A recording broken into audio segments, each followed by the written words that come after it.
ભરૂચની નર્મદા ચોકડીથી દહેગામ ચોકડી સુધી ભારે વાહનોના પસાર થવા ઉપર પ્રતિબંધ ફરમાવાતા દહેજ બાયપાસ રોડ ઉપર ટ્રાફિક જામની પરિસ્થિતિ હળવી બની હતી. તો બીજી તરફ ડાયવર્ઝનના પગલે નબીપુર ચોકડી ઉપર 2 કિલોમીટર સુધીનો લાંબો ટ્રાફિક જામ સર્જાયો હતો. વિકસતા જતા ભરૂચમાં દિન પ્રતિદિન ટ્રાફિક જામની સમસ્યા વકરી રહી હતી.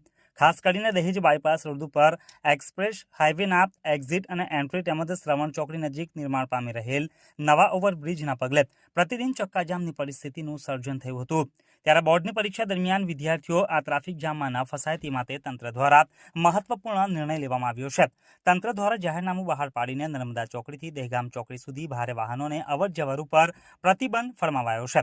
આ જાહેરનામાનો આજથી અમલ શરૂ કરવામાં આવ્યો છે. ત્યારે બંને ચોકડી ઉપર પોલીસ બંદોબસ્ત તૈનાત રાખવામાં આવ્યો છે. ભારે વાહનોની અવર જવર ન થતા સમગ્ર માર્ગ ખાલીખમ દેખાયો હતો અને માર્ગ ઉપર ગણ્યા ગાંઠ્યા જ વાહન ચાલકો જોવા મળ્યા હતા. તો બીજી તરફ ડાયવર્ઝનના કારણે નબીપુર ચોકડી ઉપર 2 કિલોમીટર સુધીનો લાંબો ટ્રાફિક જામ સર્જાયો હતો. બોર્ડની પરીક્ષા સુધી એટલે કે તારીખ 17મી માર્ચ સુધી આ જાહેરનામું અમલમાં રહેશે. આ તરફ આ માર્ગ ઉપર જ આવેલી ભોલાવ જેઆરડીસીમાં જતા ભારે વાહનો અટવાયા હતા, કારણ કે તેઓને નર્મદા ચોકડી પાસે રોકી દેવાયા હતા.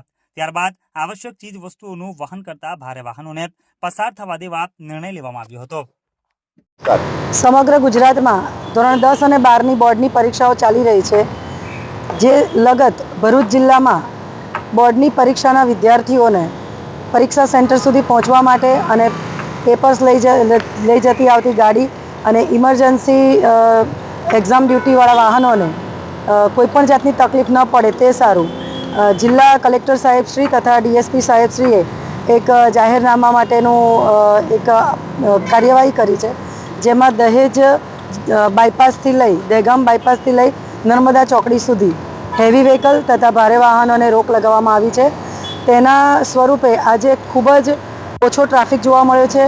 આજ સવારથી જ જાહેરનામાની અમલવારી થઈ છે, જેમાં દરેક જાહેર જનતાને અને સ્કૂલના બાળકોને તમામને ખૂબ જ ઇઝીલી વાહન વ્યવહારથી જઈ આવી શક્યા છે. તમામ ખૂબ સારો રિસ્પોન્સ મળ્યો છે.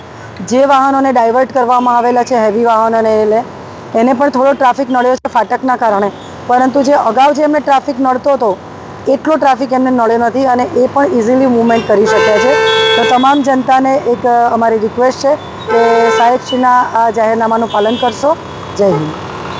इस वीडियो को लाइक करें, हमारे चैनल को सब्सक्राइब कर बेल आइकन जरूर प्रेस करें हमारी न्यू वीडियो सबसे पहले देखने के लिए.